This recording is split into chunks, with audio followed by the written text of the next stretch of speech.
అపోస్తలుడైన పౌలు కొలస్సీలకు రాసిన పత్రిక 3వ అధ్యాయం 1 నుండి 4 వచనాల వరకు చదువుదాం. మీరు క్రీస్తుతో కూడా లేపబడిన వారైతే పైనున్న వాటిని వెదుకుడి. అక్కడ క్రీస్తు దేవుని కుడిపార్శ్వమున ఉన్నాడు. పైనున్న వాటి మీదనే గాని భూ సంబంధమైన వాటి మీద మనస్సు పెట్టుకొనకుడి. ఏలయనగా మీరు మృతి పొందితిరి, మీ జీవము క్రీస్తుతో కూడా దేవుని యందు దాచబడి ఉన్నది. మనకు జీవమై ఉన్న క్రీస్తు ప్రత్యక్షమైనప్పుడు మీరును ఆయనతో కూడా మహిమయందు ప్రత్యక్షపరచబడుదురు. దేవునికి స్తోత్రం. హల్లెలూయా.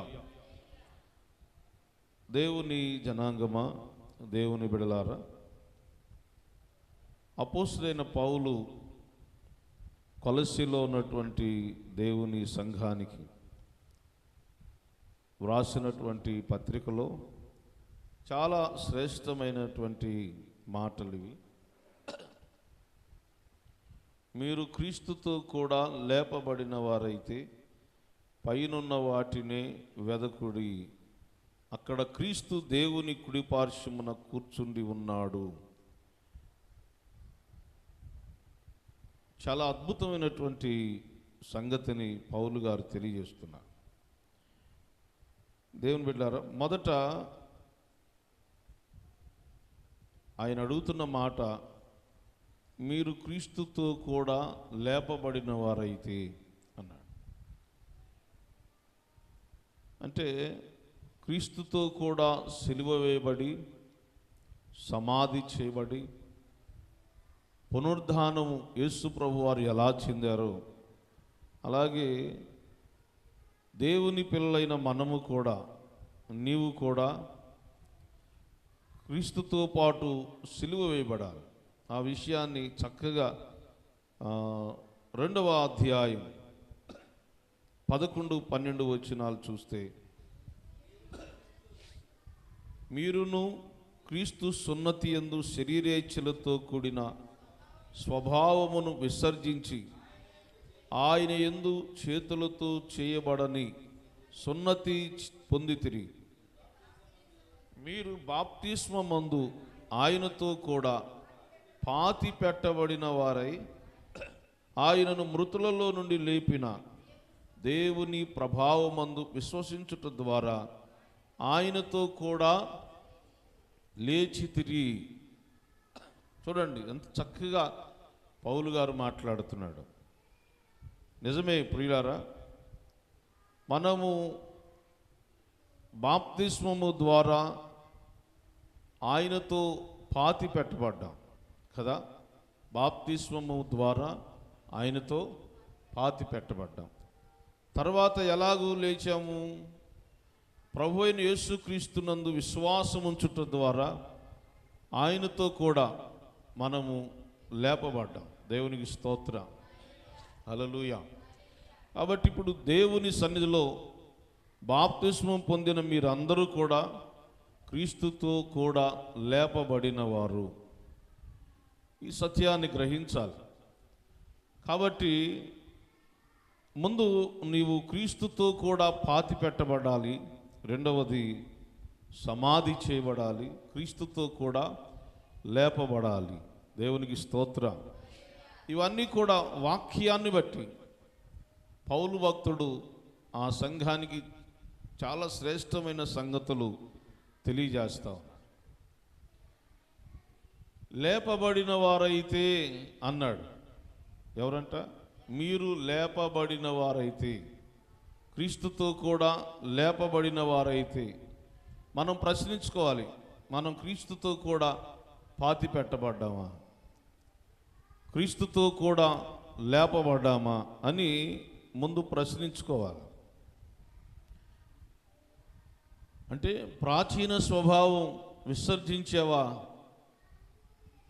లోగడ నీ జీవితంలో ఉన్నటువంటి ప్రాచీన స్వభావం అంతా, లోక స్వభావం అంతా కూడా ఏమైపోవాలి? విసర్జించి అవి పాతి పెట్టబడాలి. దేవునికి స్తోత్ర. హల్లెలూయా. ఏమైపోవాలంట? పాతి పెట్టబడాలి. అలాగూ నీవు క్రీస్తుతో కూడా లేపబడిన వ్యక్తివైతే నీతో కొన్ని సంగతులు చెబుతున్నాడు. ముందు మనం నేర్చుకోవాల్సింది, లేపబడ్డామా లేదా? నీవు లేపబడ్డావా? క్రీస్తు ఎలాగూ లేచాడో, ప్రభువారు ఎలా లేచాడో నీవు అలాగ లేచావా? అసలు ప్రాచీన స్వభావాలు ఏవైనా ఉంటే వాటిని ఏం చేయాలంట? విసర్జించాలి. Praise the lord. హల్లెలూయా. వాటిని విసర్జించాలి. అది ఏవన్నా కానీ. గలతీయులకు రాసిన పత్రిక 5వ అధ్యాయంలో శరీర కార్యములు ఏవనగా అంటాడు. కాబట్టి నీ జీవితంలో ఏవైతే ఉన్నాయో వాటన్నిటినీ విసర్జించాలి. విసర్జించకుండా ఇంకా వాటిని వెంబడిస్తూ ఉంటే నీవు క్రీస్తుతో కూడా లేపబడని వరుసలో ఉన్నావు. యేసు ప్రభువారు లేపబడ్డాడు, నువ్వైతే ఇంకా లేపబడలా. నువ్వైతే ఇంకా ప్రాచీన స్వభావాన్ని వెంబడిస్తున్నావు అని బైబిల్ గ్రంథం సెలవిస్తావు. అర్థమవుతుందండి? అర్థమవుతుందా? ప్రభు అయిన యేసుక్రీస్తునందు బాప్తిస్మం పొందక ముందు నీ జీవితంలో ఉన్నటువంటి వ్యసనాలు, దుర్వ్యసనాలు, చెడ్డ పనులు, లోక సంబంధమైన కార్యాలు, ఇవి ఏవైతే ఇంకా నీ జీవితంలో కలిగి ఉన్నావో, నీవు బాప్తిస్మం అయితే పొందావు కానీ పాత జీవితాన్ని విడిచిపెట్టని జీవితాల్లో ఉన్నావు. కాబట్టి నీవు ఇంకా లేపబడని వరుసలో ఉన్నావని వాక్యం సెలవిస్తాను. కాబట్టి ప్రియులారా, ఇప్పుడు నేను చెప్పే వాక్యం నీకు దేవుడు నీతో మాట్లాడట్లేదు. ఎందుకనంటే నీవు ఇంకా పాత జీవితాన్ని విడిచిపెట్టలేదు కాబట్టి అది నీకు ప్రభు నీతో మాట్లాడట్లేదు. ఎందుకని? ఇది ఎవరితో మాట్లాడుతున్నాడు? పౌలు భక్తుడు ఎవరి గురించి రాశాడు? లేపబడిన వారికి చెబుతున్నాడు. నువ్వు ఇంకా పాత జీవితాన్ని విడిచిపెట్టకపోతే నీకు ఇంకా ఈ సబ్జెక్ట్ ఇంకా నీకు అక్కర్లేదు. ఈ సబ్జెక్టులకి నీకు ఇంకా అర్హత రాలేదని అర్థం. ఈ సంగతులు నీకు తెలియజేయడానికి నీకు ఇంకా అర్హత రాలే. 10వ తరగతిలో రావాలంటే కింద తరగతిలో ఉన్నటువంటి వాటిని రాయాలి, వాటిని ఎగ్జామ్ రాయాలి, వాటిని పాస్ అవ్వాలి. అలాగే ఇంటర్మీడియట్లో చేరాలంటే 10వ తరగతి పాస్ అవ్వాలి. వాళ్ళు అర్హులు అవుతారు. కాబట్టి ఎవరు అర్హులయ్యా అంటే, ఎవరు ఈ వాక్యానికి అర్హులంటే పాత జీవితాన్ని విడిచిపెట్టిన వారు, క్రీస్తుతో కూడా పాతి పెట్టబడి ఆయనను విశ్వసించుట ద్వారా నీవు లేపబడ్డావు. కాబట్టి నీవు ఇప్పుడు చెప్పబోయే ఈ వాక్యానికి అర్హతను సంపాదించుకున్న వారు అవుతారు. దేవునికి స్తోత్రం. హల్లెలూయా. వాటిని ఇంకా వెంబడించలేదనుకోండి, మీరు దానికి అర్హులు కాదు. కాబట్టి ఇప్పుడు ఏం చేయాలి? ఇంకా ఒకసారి ఎగ్జామ్లో ఫెయిల్ అయితే కొన్ని సబ్జెక్ట్స్ ఆగిపోయినాయి అనుకోండి, ఏం చేయాలి? మరలా వాటిని చదివి రాసి ఆ ఎగ్జామ్ పాస్ అవ్వాలి.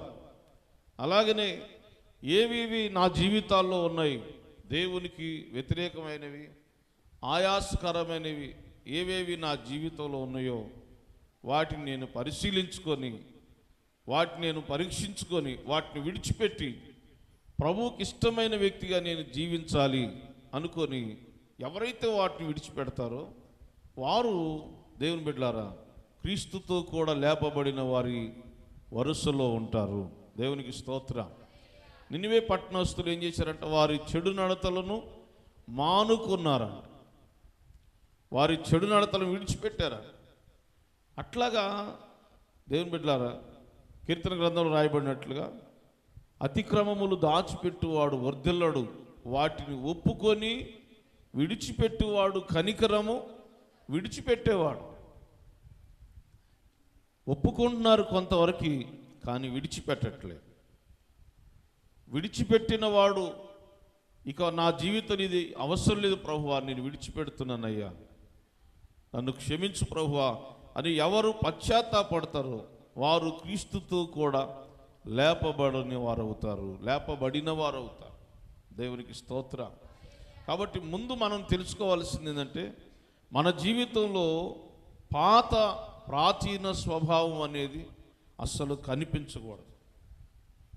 నేను చాలా పర్యాయాలు చెబుతున్నా, మీతో చాలాసార్లు మాట్లాడుతున్నా. దేవుని బిడ్డలారా, మనిషి జీవితంలో ఎక్కువగా మార్పు చెందట్లా. ఒకే ఒక మాట మాట్లాడుతున్నా, మీ నోట బూతులు సరస్సూక్తులు రాకూడదని మాట్లాడుతున్నా. నేను పాత జీవితం ఉన్నాయి, ఇంకా దాన్ని వెంబడిస్తున్నారు అనుకోండి. ఒక చిన్న ఎగ్జాంపుల్, ఇంకా అది నీ జీవితంలో కంటిన్యూ అవుతుంది అనుకోండి, నీ క్రీస్తుతో కూడా లేపబడలేదని బైబిల్ గ్రంథం గట్టిగా స్పష్టంగా సెలవిస్తుంది. ఒక చిన్న విషయాన్నే మార్చుకోలేని వ్యక్తి, బాహ్యంగా ఉన్నటువంటి వాటినే మార్చుకోలేని వ్యక్తి అంతరంగంగా ఎలా మార్పు చెందుతాడు? ఆలోచన చేయండి. అవి ఎవరికి కనపడవు కదా. కట్టుకున్నవాడికి కనపడదు, కన్న తల్లిదండ్రులకి కనపడదు, ప్రాణ స్నేహితులకు కూడా తెలియదు. అంతరంగంగా ఆలోచించే ఆలోచనలు. ఇప్పుడు నా చూపు ఉంది, మీకేమనిపిస్తుంది? మిమ్మల్ని చూస్తున్నట్టుగా ఉంది.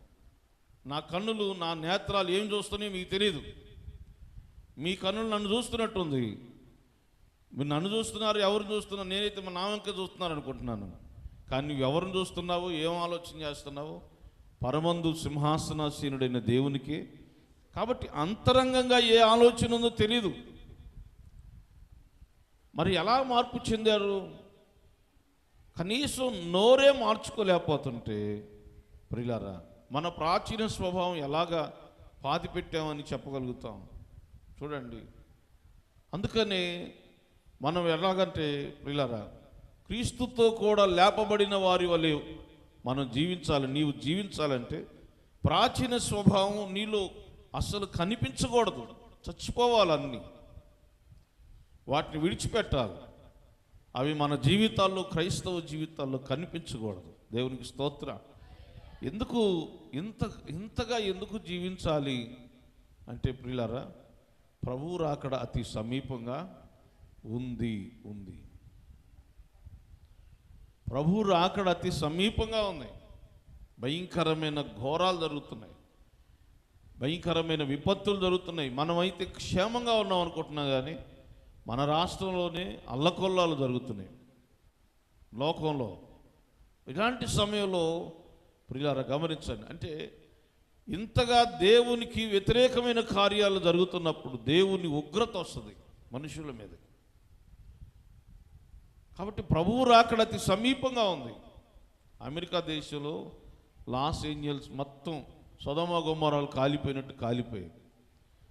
పెద్ద పెద్ద లగ్జరీ పీపుల్స్ ఉన్నారు, అందులో లగ్జరీ భవనాలు ఉన్నాయి. 100 కోట్లు 200 కోట్లు విలువ చేసే భవనాలు ఉన్నాయి. అన్నీ కాలిపోయి బూడిదైపోయింది ఒక వారం లోపులోని కదా. వాళ్ళు అనుకోవచ్చు, ఇంకా మనకేముంది, వెల్ సెటిల్డ్, మన జీవితాలు అంతా బాగున్నాయి అనుకోవచ్చు. ఏమైపోయింది? ఒక వారం రోజుల్లోనే మొత్తం కాలి బూడిదైపోయింది. దేవునికి స్తోత్రం. అక్కడ మధ్యలో ఒక ప్రభువు నమ్ముకున్నామని ఇల్లు ఒక్కటే మిగిలింది. అంత చుట్టూ మొత్తం కాలిపోయింది. ఒక్కడిల్లే కాలకుండా అలాగే. అది ఎట్లా? దేవునికి కృప, అది దేవునికి స్తోత్రం. అది అతను కూడా సాక్ష్యం చెబుతున్నాడు యూట్యూబ్లో. నేను చెప్పాలనుకుంది ఏంటంటే, ఒక ప్రక్క క్రీస్తు రాకడ బహు సమీపంగా ఉంది. భూమి మీద జరగవలసిన విపత్తులు అకస్మాత్తు జరుగుతున్నాయి. మనం అనుకుంటున్నాం బాగుంది, ప్రార్థనలు బాగా జరుగుతున్నాయి, అది అనుకుంటున్నారు. కానీ దేవునికి ఇది కాదు కావాల్సింది. అసలు నువ్వు ఎంతవరకు ప్రభు కొరకు సిద్ధపడి ఉన్నావు? సంఘం ఎంతవరకు సిద్ధపడి ఉంది? ఎంతవరకు మార్పు చెంది ప్రభు ఏ సమయంలో వచ్చినా కూడా ఎత్తబడే గుంపులో ఉన్నాము అనేది చాలా ప్రాముఖ్యమే. దేవునికి స్తోత్రం. హల్లెలూయా. కాబట్టి ప్రాచీన స్వభావం అనేది నీ జీవితంలో కనిపించకూడదు. చూడండి ప్రియులారా, సీరియల్స్ చూస్తే ఉపయోగం ఉండదు, కానీ లోకంలో జరుగుతున్న భయంకరమైన విపత్తులు గమనించండి. భయంకరంగా జరుగుతున్నాయి ప్రియులారా. కాబట్టి సంఘం ఎలా ఉండాలి? ఇలాంటి సమయాల్లో ఎలా ఉండాలి? దేవుని కొరకు దేవుని సన్నిధిలో పట్టుదల కలిగి ప్రార్థించే సంఘంగా, ప్రభు యొక్క సన్నిధిలో విశ్వాసం కలిగిన సంఘంగా ప్రతి ఒక్కరూ నిలిచి ఉండాలి. దేవునికి స్తోత్రం, హల్లెలూయా.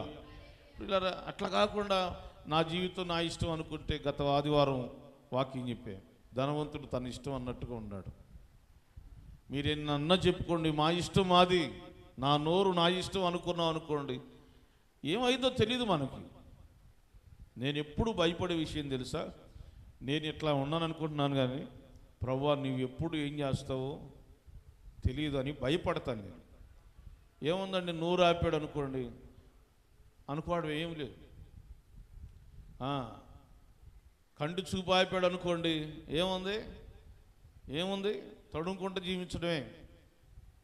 చేతులు ఆపాడు అనుకోండి, చేతులు లేకో నిన్నెవడు లెక్క కూడా చేయడు. కాళ్ళు ఆపాడు అనుకోండి, ఆగిపోనంటే అవి ఆగిపోతాయి. ఇక నీ బండి, చెక్క బండి వాడు కొనుక్కొని ఆ బండి మీద ఎవరో ఒకళ్ళ సహాయం బతులు ఆడుకుంటా తిరగాలి. అసలు నా స్వాధీనం నేను ఎప్పుడు అనుకునే మాట ఇది. దేవునికి భయపడతాను. నువ్వు అన్నీ కరెక్ట్గా ప్రభువా సేవ చేయడానికి అన్నీ ఆరోగ్యం ఇస్తేనే నడుస్తా. నాకు అన్నీ బాగుండి నేను ఎగిరిపడ్డాను అనుకోండి, ఏడో చోట ఆపాడు అనుకోండి, ఏముంది? ఆయన ఒక మంచి వాక్యం రాశాడు, ఒక మాట రాశాడు. బైక్ నడిపే వాళ్ళని, కార్ డ్రైవ్ చేసే వాళ్ళకి ఒక వాక్యం రాశాడు, ఒక మంచి మాట రాశాడు. ఏమో రాశాడంటే, తొందరగా గమ్యానికి చేరాలని స్పీడ్గా వెళతావు, 5 నిమిషాలు కూడా వెయిట్ చేయవు, 5 నిమిషాలు కూడా ఏదో పెద్ద సమయం పోయినట్టుగా బుమ్ బుమ్ బుమ్ అని వెళ్ళిపోతావు. ఏడోసాడు గుద్దాడు అనుకోండి, ఇరిగిపోతే ఎన్ని నీళ్ళు ఉండాలి బెడ్ మీద? అది మరలా సెట్ అయిందాక తాళ్ళు కట్టుకొని 5 నిమిషాలు వెయిట్ చేస్తే ఏమైంది అని రాశాడు చక్కగా. ఒక 10 నిమిషాలు రాస్తే, 10 నిమిషాలు వెయిట్ చేస్తే ఏమైంది? కొంపలేమని ఆరిగిపోయినాయా? 5 నిమిషాలు కూడా ఆగం మనం, 10 నిమిషాలు కూడా ఆగం. బొమ్మని వెళ్తాడు, ఏదో వచ్చి గుద్దిద్ది, కాళ్ళు పైకి ఎత్తడం, చేతులు కట్టుకోవడం. 6 నెలలు పట్టిద్దో, సంవత్సరం పట్టిద్దో, అసలు సెట్ అయిద్దో సెట్ కాదో, ధనుర్వాతం వచ్చి పోతాడో తెలియదు. మనకి ఏం తెలియదండి, అంతా తెలుసు అన్నట్టుగా ఫీల్ అవుతూ ఉంటాం మనం. నేను అందుకు భయపడతా, ప్రభువా నీ చిత్తం లేకుండా ఏది కూడా జరగదు, కదలదు.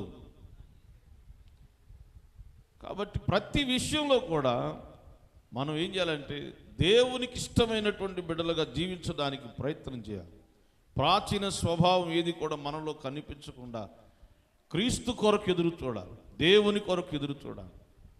దేవునికి స్తోత్రం, గట్టిగా చెప్పండి హల్లెలూయా.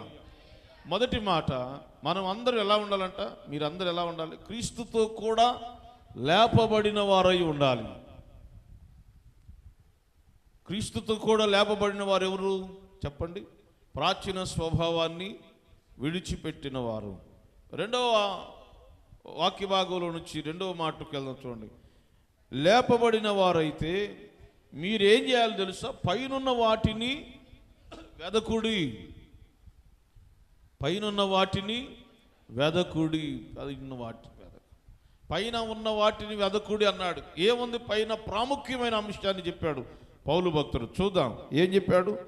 అక్కడ క్రీస్తు దేవుని కుడి పార్శ్వమున కూర్చుండి ఉన్నాడు. అక్కడ ప్రభువు ఉన్నాడు.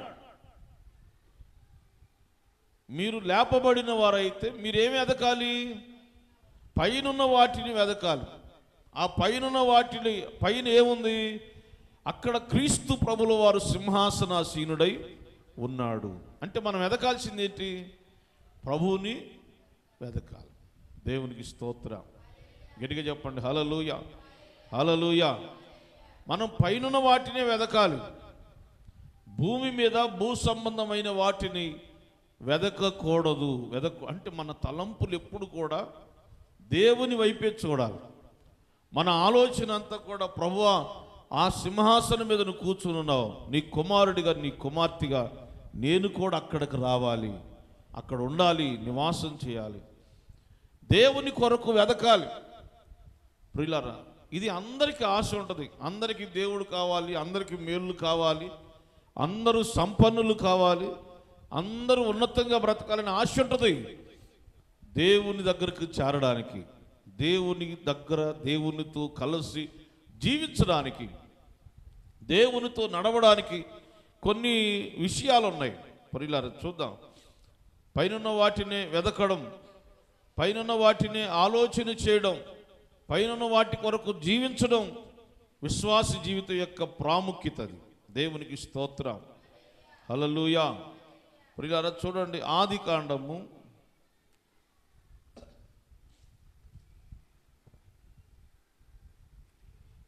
10 ముందుగా చక్కగా వివరణ కలిగిన మాట చూద్దాం. హెబ్రీలకు రాసిన పత్రిక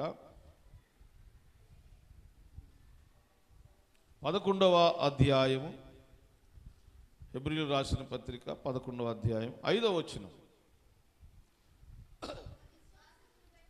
విశ్వాసమును బట్టి హానోకు మరణము చూడకున్నట్లు కొనిపోబడెను. అతడు కొనిపోబడక మునుపు దేవునికి ఇష్టుడై ఉండెనని సాక్ష్యము పొందెను.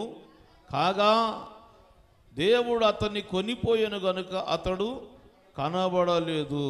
దేవునికి స్తోత్రం. ఎట్లా ఉన్నాడంట హానోకు? హానోకు ఎలా ఉన్నాడంట? విశ్వాసముతో ఉన్నాడు, దేవునికి ఇష్టుడుగా ఉన్నట్లుగా సాక్ష్యమును పొందాడు. దేవునికి స్తోత్రం. చెప్పండి, హానోకు ఎలా ఉన్నాడంట? మీరు చెప్పట్లేదండి. విశ్వాసంతో జీవించాడు, తర్వాత దేవునికి ఇష్టుడై ఉండినట్టుగా సాక్ష్యము పొందాడు. ఇప్పుడు తీయండి, ఆదికాండం 5వ అధ్యాయం, ఆదికాండం 5వ అధ్యాయం 23వ వచనం, 22 చదవండి. 22. హనోకు మెతూషెలను కన్య తరువాత 300 ఏండ్లు దేవునితో నడుచుచు కుమారులను కుమార్తెలను కన్యను. హానోకు దినములన్నీ 365 ఏండ్లు. హానోకు దేవునితో నడిచిన తర్వాత దేవుడు అతన్ని తీసుకొని పోయాను గనుక అతడు లేకపోయాను. ఇక్కడేం చెప్పాడు? చక్కగా ఏం చెప్పాడు? హనోకు దేవునితో నడుచుచు, దేవునితో నడుచుచు అంటే దేవునితో నడుచటం అంటే వాక్యానుసారంగా జీవించాడు. పురిలారా, హనోకు దేవునితో నడుస్తున్నాడండి. హనోకు దేవునితో నడుచుచు అని రాశాడు. తర్వాత హనోకు ఒక ఫ్యామిలీ ఉందా? కుమారులను కుమార్తెలను కన్యను. దేవునికి స్తోత్రం. గట్టిగా చెప్పండి హల్లెలూయా, హల్లెలూయా. చూడండి, మీ వాళ్ళే ఆయన కూడా ఒక ఫ్యామిలీ ఉంది, కుటుంబ బాధ్యతలు ఉన్నాయి, ఆయన కూడా పిల్లలు ఉన్నారు, ఆయన కూడా కొన్ని అవసరాలు ఉన్నాయి. 65 ఏండ్లు బ్రతికి మెతూషెలను కన్నాడు. కుమారులు కుమార్తెలు ఉన్నారు. హనోకు దేవుని బిడ్డలారా 365 ఏండ్లు దేవుని సన్నిధిలో జీవించడం ప్రారంభించాడు. దేవునికి స్తోత్రం. హల్లెలూయా. నేనేం చెప్తున్నాను చాలా జాగ్రత్తగా, నీకు వలే, మీ వలే, మన వలే హనోకుకి ఒక ఫ్యామిలీ ఉంది, బాధ్యతలు ఉన్నాయి, కుమారులు కుమార్తెల బాధ్యతలు ఉన్నాయి. అన్నీ మనం ఎలాగున్నామో హనోకు కూడా అలాగనే ఉన్నాడు.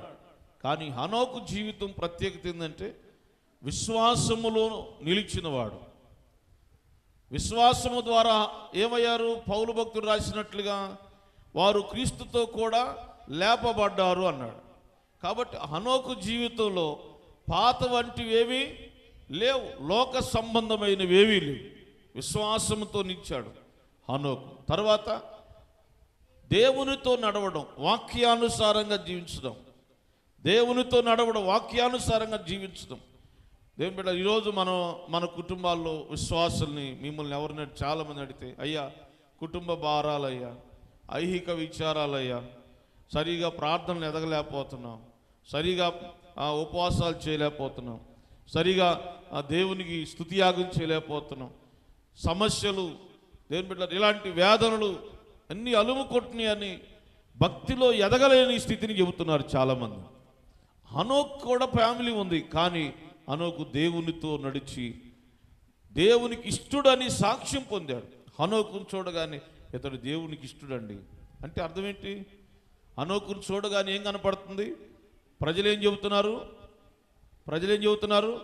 సాక్షి, ఇతడు దేవునికి ఇష్టడు, దేవుని సాక్ష్యం కూడా ఉంది. ప్రియులారా చూడండి, అంటే అతను చూసినప్పుడు ఏమనుకుంటున్నారు? ఇతడు వాక్యానుసారంగా జీవిస్తున్నాడు కాబట్టి ఇతడు దేవునికి ఇష్టడు.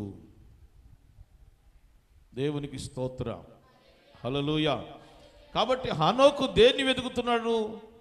పైనున్న వాటినే వెతుకుతున్నాడు. ఫ్యామిలీ ఉందని ఫ్యామిలీ మీద భారం పెట్టుకొని ఈ లోక సంబంధంగా పోరాట్ల ఫ్యామిలీకి ఎక్కువ టైం ఇవ్వట్లేదు. అంటే దాన్ని, ఈ ఫ్యామిలీని, ఈ కుటుంబాన్ని ఎలా సంతోషపెట్టాలనే దానిలో పోరాట్ల. వెండి బంగారాలు ఎలా సంపాదించుకోవాలి, ఆస్తులు ఎలా సంపాదించాలి, ఈ పోరాటం లేదు. నేను దేవునికి ఎలా ఇష్టడుగా ఉండాలని ఆ ప్రయత్నమే చేస్తున్నాడు. దాన్ని పైనున్న వాటిని వెతకడం అంటారు. హనోకు పైనున్న వాటిని వెదికే శ్రేష్టమైన లక్షణం కలిగిన. అసలు దేవుడే తీసుకొని వెళ్ళాడంటే ఎంత ఇష్టంగా జీవించాడో చూడండి. దేవునికి ఎంత ఇష్టడుగా బ్రతికాడో చూడండి. ప్రియులారా, అతడు ఒంటరి వాడు కాదు, వివాహం కాని వాడు కాదు. దేవుని బిడ్డలారా, సమర్పించుకొని వివాహం కాకుండా సమర్పించుకొని ఉన్నటువంటి వాడు కాదు. వివాహమైన వాడే, కుమారులు ఉన్నారు, కుమార్తెలు ఉన్నారు. కానీ దేవునికి ఎలా జీవిస్తే నేను ఇష్టడుగా ఉంటానో అలా జీవించడానికి ప్రయత్నం చేశాడు. జీవించాడు కూడా. ప్రయత్నం అనడం కూడా కరెక్ట్ కాదు, జీవించాడు కూడా. హనోకుకి జీవించడం కుదిరినప్పుడు, దేవునికి ఇష్టడుగా జీవించడం కుదిరినప్పుడు మనకెందుకు కుదరదు? చూడండి, అంటే మనం ఏం చేస్తున్నామంటే భూమి మీద ఉన్న వాటిని వెతుకుతూ ఉన్నాం ఎక్కువగా. పైనున్న వాటి మీద మనకి ఆలోచన తక్కువగా ఉంది. హనోకులాగా లేదు మన ఆలోచన అంతా భూ సంబంధమైన వాటి మీద. దేవుని బిడ్డలారా, కుటుంబం మీదే మన ఆలోచన అంతా పిల్లల మీదే. చాలామంది చూడండి, పిల్లల గురించి చెప్పగానే ఏడుచుకుంటా ఉండి, ఈ పిల్లలు ఏమైపోతారు, ఈ పిల్లలు ఏమైపోతారు. అసలు నువ్వేమైపోతావు అని బైబిల్ గ్రంథం మన గురించి చెబుతుంది. ముందు నువ్వు నరకంలో పడకుండా జాగ్రత్తగా నీ జీవితాన్ని కాపాడుకో. ప్రియులారా, పిల్లలు ఏమైపోతారో, పిల్లల్ని ఎలాగా, ఆస్తులు ఎలాగా, కుటుంబ జీవితం ఎలాగా అని భూ సంబంధమైన వాటి మీదే ఆధారపడుతున్నారు, వెతుకుతున్నారు. ఈ వెతుకులు అట్లా ఏమైపోతుంది? నీ టైం అంతా కూడా లాస్ అయిపోతుంది, నీ సమయం అంతా లాస్ అయిపోతుంది. దేవుని వెదకాల్సిన సమయం అంతా కుటుంబానికి, సంపాదనకి, ఈ లోక ఆచారాలకి, వీటి మీదే టైం అంతా తీసేస్తున్నారు. దేవునికి ఇవ్వవలసిన సమయం లేదు. సాక్షిగా ఎలా జీవించాలో ఆ ప్రాక్టీస్ లేదు విశ్వాసుల్లో. నేను ఈ విషయంలో దేవునికి ఎలా ఇష్టంగా జీవించాలి, ఆ ప్రయత్నం లేదు, ఆ ప్రవర్తన లేదు. ఇప్పుడు ఏదైనా ఒక పని ప్రారంభించేటప్పుడు ఈ విషయంలో నేను ఎలా దేవునికి ఇష్టడుగా జీవించాలి, నేనేం చేస్తే దేవుడు ఇష్టపడతాడు, అది లేదు, ఆ ప్రవర్తన లేదు. భూ సంబంధమైన వాటిని ప్రయత్నం చేస్తాం. సింహాసనాసీనుడైన దేవుణ్ణి వెతకడం అంటే ఆయనకి ఇష్టమైన జీవితాన్ని మనం జీవించడం. దేవునికి స్తోత్రం. గట్టిగా చెప్పండి, హల్లెలూయా, హల్లెలూయా. మరొక మాట చెప్పి నేను వాక్యాన్ని ముగిస్తాను. చూద్దాం, కొలస్సీయులకు రాసిన పత్రికలో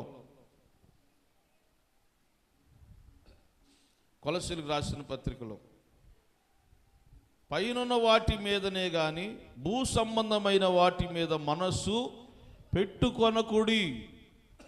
ఏలయనగా మీరు మృతి పొందితిరి. ఫస్ట్ భాగం చూడండి, మీరు భూ సంబంధమైన వాటి మీద మనస్సు పెట్టొద్దు. ఎందుకని పెట్టొద్దని ఎంత ఖచ్చితంగా మాట్లాడుతున్నాడు దేవుని వాక్యం. ఎందుకు అలా చెబుతుందంటే, మీరు క్రీస్తుతో కూడా లేపబడిన వారు, అది గుర్తు చేసుకోవాలి. హల్లెలూయా, గట్టిగా చెప్పండి, హల్లెలూయా. నీకేం గుర్తుండాలి? నీకెప్పుడు ఏం గుర్తుండాలి?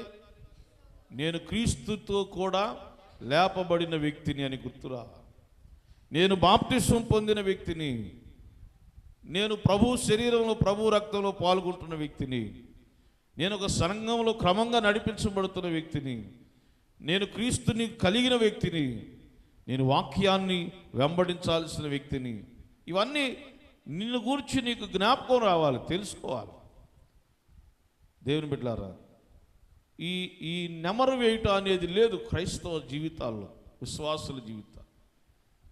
ఏమంటే బూతులు తిట్టేటప్పుడు నువ్వు క్రైస్తవుడు అని గుర్తు వస్తుందా నీకు? ఆలోచన చేయండి. దురలవాట్లకు వెళ్ళినప్పుడు నువ్వు క్రైస్తవురాలని గుర్తు రావట్లేదు. గుర్తు రాకపోవడం వల్ల అలా జీవిస్తున్నారు.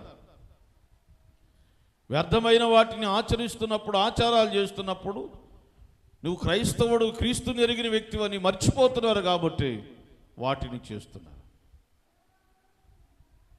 అప్పుడు ప్రభువు బిడ్డలు అని గుర్తు చేసుకోరన్నమాట కదా. అందుకని దేవుని బిడ్డలారా, నీకు జ్ఞాపకం రావాలి, గుర్తు రావాలి. నువ్వు క్రీస్తుని కలిగిన వ్యక్తివని తెలుసుకోవాలి. ఈ లోక విషయంలో నువ్వు చచ్చిపోయావు, పాతి పెట్టబడ్డావు, సిలువ వేయబడ్డావు అని గుర్తుంచుకోవాలి. క్రీస్తుతో కూడా నువ్వు లేపబడ్డావు. దేవుడు నిన్ను లేపాడు. ఎందుకు లేపాడో తెలుసా? ఎందుకు లేపాడు? నువ్వు నిరపరాధిగా, పరిశుద్ధుడిగా, యేసు ప్రభువారు ఎంత పరిశుద్ధుడో అంత పరిశుద్ధతను కలిగిన వ్యక్తిగా నువ్వు పరలోక రాజ్యంలో చేర్చబడడానికి ఆయన రక్త మాంసములో పాలివాడయ్యాడు. దేవునికి స్తోత్రం. ఇది దేవునికి ఉన్నటువంటి ప్రణాళిక. కానీ ఇప్పుడు మనం ఏం చేస్తున్నాం? అన్నీ మర్చిపోతున్నాం. నువ్వు దేవుని బిడ్డవని మర్చిపోతున్నావు, నువ్వు విశ్వాసమని మర్చిపోతున్నావు, నువ్వు విశ్వాసురాలు అని మర్చిపోతున్నావు. ఇవన్నీ మర్చిపోయి దేవుని బిడ్డలారా, దేవునికి ఆయాసకరమైన వాటిని చేయడం ప్రారంభిస్తున్నాం. కాబట్టి మనకు గుర్తు రావాలి, నేను క్రీస్తుతో కూడా లేపబడిన వ్యక్తిని. ఆదివారం ఆరాధన ఉందనుకోండి, ఎవరైనా అవిశ్వాసి నిన్ను ఆరాధన అవసరం లేదులే, కొంచెం చాలా ఇంపార్టెంట్ ఊరికి వెళ్ళాలి అని అన్నారు అనుకోండి, ప్రోగ్రాం ఉందని అనుకో, ఏం చేయాలి? నువ్వు విశ్వాసి అని గుర్తుంచుకోవాలి. ప్రభు నన్ను రక్షించాడు, ఆరాధనకి వెళ్ళాలి, నేను ఆరాధనలో పాల్గొనాలి. సో మొట్టమొదట నీవు క్రీస్తుతో కూడా లేపబడ్డావు అని గ్రహించాలి ముందు. దేవునికి స్తోత్ర. హల్లెలూయా, హల్లెలూయా. గ్రహిస్తే ఏమైందండి? ఏమైంది? మనం ఎక్కడెక్కడ గ్రహిస్తామని తెలుసా? ఎవరైనా ఒక ఆఫీసర్ వచ్చి, అమ్మా మీకు ఇల్లు ఉందా అని అడిగాడు అనుకోండి, బడి మెట్లు ఎక్కని వ్యక్తి కూడా, అంటే చదువుకోవడానికి బడికి వెళ్ళని వ్యక్తి కూడా ఏం చెప్తుంది తెలుసా? ఈయన ఎందుకు అడుగుతున్నాడో, నాకు ఉందని చెబితే ఒకవేళ ఇల్లు రాదేమో అని, పిల్లలు అన్యాయం అయిపోతారేమో అని ఏం చెప్పింది? అయ్యా ఎందుకు అడుగుతున్నావు అంటది. అనదా? ఎంత జాగ్రత్త అండి, అంటదా లేదా? సరే అమ్మా నీ పేరేంది, నీ పిల్లలు ఏం చదువుతున్నారు? చాలా ఉద్యోగాలు చేస్తున్నారు, పెద్ద పెద్ద ఉద్యోగాలు చేస్తున్నారు అంటగా. అంటే మళ్ళా ఆలోచన చేసింది, పెద్ద పెద్ద ఉద్యోగాలు అంటే మాకు లోన్లు కూడా రావేమో. లేదు, ఎవరు చెప్పారయ్యా మా గురించి అట్లా అంటే. ఇలాంటి విషయాల్లో తన కుటుంబాన్ని ఎలా సేవ్ చేసుకుంటూ మాట్లాడతారంటే చాలా జాగ్రత్తగా, మాకు గవర్నమెంట్ నుంచి ఏవో ఒకటి రావాలి, ఏవో ఒక రుణాలు రావాలని ఆలోచన కలిగి, చివరికి గ్యాస్ విషయం దగ్గర కూడా, చిన్న వాటి దగ్గర కూడా ఆలోచన చేసి, అసలు మీ పేరేందమ్మా అంటే, నా పేరయ్యా, చర్చిలో పెట్టిన పేరు చెప్పరే కాదు. ఏం చెప్పరు? ఏందండి, అవునా కదా? ఇలాంటి విషయాల్లో చాలా జాగ్రత్తగా అడుగులు వేస్తూ ఉంటారు. లోక సంబంధమైన ఆచారాలు చేసేటప్పుడు ఒకసారి ఆలోచన చేయండి. నేను క్రైస్తవుడిని, క్రీస్తుని ఎరిగిన బిడ్డని. నేను పాత జీవితంలో ఉన్నప్పుడు తెలియక నేను ఇలా మూర్ఖంగా ప్రవర్తించాను. నేను యేసు ప్రభువుని అంగీకరించాను. నేను ఇంకా అలాంటివి చేయకూడదు, ఆ ఆచారం చేయకూడదు, ఆ పాపం చేయకూడదు, ఆ దోషాల్లో ఉండకూడదు, ఆ చీకటి కార్యాల్లో నేను ఉండకూడదని నేను ప్రభువుని ఎరిగిన వ్యక్తిని, నేను వాక్యాన్ని ఎరిగిన వ్యక్తినని అర్థం చేసుకుంటున్నారా? అప్పుడు జ్ఞాపకం చేసుకుంటారా? అప్పుడు అలాంటివి ఏముండవు. మనుషుల జీవితాలు ఒకసారి గమనించాలి. ఏం చేయాలి? నేను క్రీస్తుని కలిగి ఉన్నాను, ఇక నా జీవితంలో అలాంటివి ఉండకూడదని గ్రహించాలి. దేవునికి స్తోత్రం. హల్లెలూయా. దేని బిడ్డారా, పైనున్న వాటి మీదే మనసు పెట్టండి, భూ సంబంధమైన వాటి మీద మనసు పెట్టొద్దు. ఎందుకని? మీరు మృతి పొందితిరి. ఏ విషయంలో? లోక విషయంలో, పాప విషయంలో, అపరాధాల విషయంలో. ఎఫెసీయులకు రాసిన పత్రిక 2వ అధ్యాయంలో మొట్టమొదటి వచ్చిన అంటాడు, మీరు అపరాధముల చేతను పాపముల చేతను చచ్చిన వారై ఉండగా ఆయన క్రీస్తుతో కూడా మిమ్మును, దేవునికి స్తోత్రం, హల్లెలూయా. కాబట్టి ప్రియులారా, మన ఆత్మీయ జీవితం చాలా శ్రేష్టమైంది. 4వ వచనం చూద్దాం. కాబట్టి మనం ఏం చేయాలంట? పైనున్న వాటి మీదే మనసు పెట్టాలి. భూ సంబంధమైన వాటి మీద మన మనసు పెట్టకూడదు. కారణం ఏంటి? మీరు మీరు మీరు మృతి పొందితిరి. ఏలయనగా మీరు మృతి పొందితిరి. దేవునికి స్తోత్రం. చక్కగా అక్కడ నుంచి కంటిన్యూషన్ చూడండి. మీ జీవము క్రీస్తుతో కూడా దేవుని యందు దాచబడి ఉంది. దేవునికి స్తోత్రం. గట్టిగా చెప్పండి, హల్లెలూయా. మీ జీవము క్రీస్తుతో కూడా దాచబడి ఉంది. దేవుని దగ్గర మీ జీవము దాచబడి ఉంది. దేవునికి స్తోత్రం, హల్లెలూయా. అంటే నువ్వు ఎక్కడ దాచబడ్డావు? దేవునిలో దాచబడ్డావు. ఎప్పుడైతే నీవు లోక విషయంలో చచ్చిపోయావో, ప్రాచీన స్వభావాన్ని విడిచిపెట్టావో, ప్రభువు నిన్నేం చేశాడంటే ఆయన రెక్కల నీడలో ఆయన దాచిపెట్టాడు. దేవునికి స్తోత్రం, హల్లెలూయా. కాబట్టి ఏం చేయకూడదు?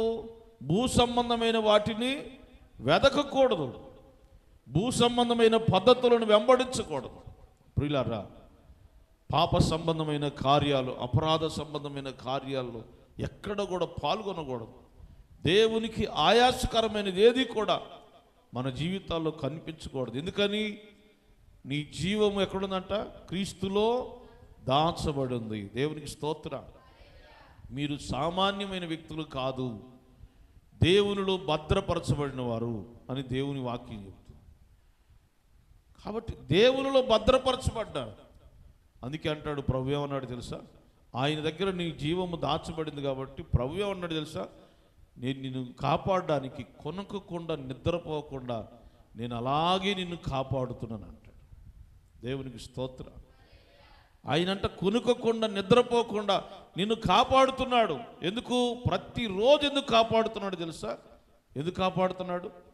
ఏ పాపము నిన్ను అంటకుండా, ఏ లోక మాలిన్యం నిన్ను అంటకుండా, ఏ అపవాది బాణములు నీ మీదకు రాకుండా నిన్ను కాపాడడానికి దేవుడు ఎంత శ్రద్ధ, ఎంత ప్రేమ మన పట్ల చూపిస్తున్నాడు. దేవునికి స్తోత్రం. ఎంత ప్రేమగా దేవుడు మనలను ఆయనలో దాచిపెడితే, మనకి ఇంతగా ఆయన మనల్ని కాపాడుతున్న ప్రధాన కాపరి అయితే, మనం మన ఇష్టం వచ్చినట్టుగా జీవిస్తే ఏమైపోతాం? ఏమైపోతామండి? చివరికి పాతాళానికి మనంతట మనమే దారి చూసుకునే వాళ్ళం అవుతాం. అంటే ఎరుగని స్థితిలో ఉన్నాం మనం. నా జీవము క్రీస్తుతో కూడా దాచబడి ఉంది, దేవుని దగ్గర దాచబడి ఉంది. నాకున్నటువంటి ఆ స్వాస్థ్యం నా ప్రభువే, నన్ను ఎంతగా ప్రేమించాడు ఆయన అని దేవుని గురించి ఆలోచన చేయకుండా మనం ఈ లోక సంబంధమైన తుచ్చమైన వాటి కోసం ప్రాకులాడితే దేవుడు మనల్ని చూసి బాధపడతాడు. ఎంత గొప్ప త్యాగం చేసి యుగ యుగాలు నాతో పాటు జీవించడానికి ఎంత ప్రణాళిక నేను సిద్ధపరిస్తే మీరేమో తుచ్చమైన వాటికి లోబడిపోతున్నారని దేవుడు ఎంత బాధపడతాడు ప్రియులారా. కనుక మన ఆత్మీయ జీవితం ఎప్పుడు మనం ఏం చేయాలంటే పైనున్న వాటినే వెదకాలి. క్రీస్తు ప్రభుల వారు సింహాసనాసీనుడై ఉన్నాడు కనుక ఆయనకి ఇష్టమైనది ఏదో దాన్ని చేయొచ్చు. మన జీవితాన్ని జీవించాలి. ఎంతకాలం జీవిస్తామండి మనం? చెప్పండి, ఎంతకాలం జీవిస్తామో తెలియదు కదా. బైబిల్ ఏం చెబుతుంది? ఇందాక హానోకు ఎన్ని సంవత్సరాలు చదివి బ్రతికాడు? 365 ఇండ్లు కదా, అంతేనమ్మా? 365 ఏండ్లు హనోకు బ్రతికాడు. కీర్తన గ్రంథం 90వ అధ్యాయంలో 70 లేక 80 సంవత్సరాలు అని మాట్లాడుతూ ఇంకా మిగతా కాలం అంతా ఆయాసమే, దుఃఖమే దుఃఖమే. హల్లెలూయా. విచిత్రం ఏందయ్యా అంటే సగం వయసు అయిపోయిన వాళ్ళు కూడా మార్పు చెందట్లేదండి. సగం వయసు అయిపోయిన 50 దాటిపోయిన వాళ్ళు కూడా బ్రతుకులు మార్చుకోవట్లేదు. లోకంలో చూస్తూ ఉంటాం మనం. యేసు ప్రభువుని అంగీకరించని వాళ్ళు 50 సంవత్సరాలు అయిపోయినా కూడా పరలోక మార్గం ప్రభు అయిన యేసుక్రీస్తే అనే సత్యం ఎరిగి కూడా రక్షింపబడని క్రైస్తవ బిడ్డలు ఉన్నారు. మారు మనసు పొందని వాళ్ళు ఉన్నారు. మీ కుటుంబాల్లో లేరా? లోకంలో లేరా? యేసు ప్రభు వాక్యం బైబిల్ తెలిసి క్రిస్మస్ పండుగలు, ఈస్టర్ పండుగలు అన్నీ చేస్తారు, రక్షణ పొందరు, క్రీస్తుతో కూడా పాతి పెట్టబడరు కదా. బోలుడు మంది అండి.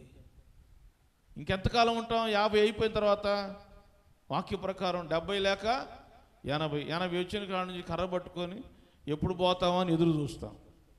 30 ఏళ్ల జీవితానికి భూమి మీద ఉన్న వాటిని మనసు పెడతా ఉంటారు.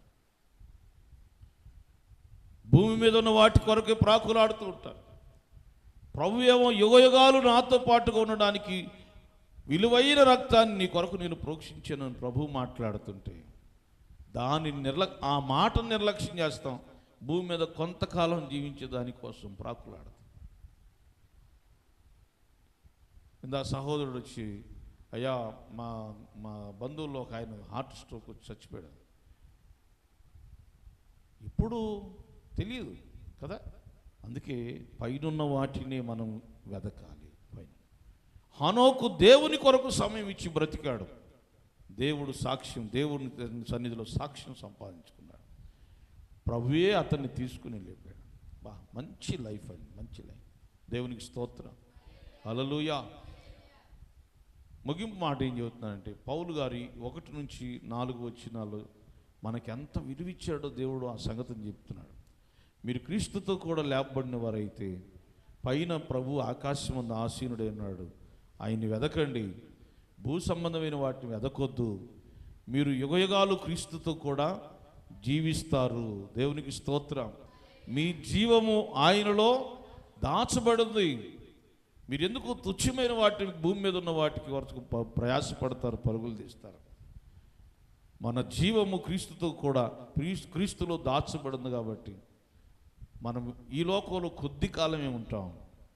పరలోకంలో యుగయుగాలు అది శ్రేష్టమైన జీవితం. ఆ జీవితాన్ని కోరుకుంటానికి మన జీవితాల్లో మనం గ్రహించాల్సింది ఏంటంటే, ఆయనతో పాటుగా లేపబడిన వరుసలో మనం ఉండాలి. పాత రోత జీవితం, ప్రాచీన జీవితం ఏది కూడా మనలో కనిపించకూడదు. అట్టి కృప దేవుడు అందరికీ దయచేయునుగాక. ఆమేన్.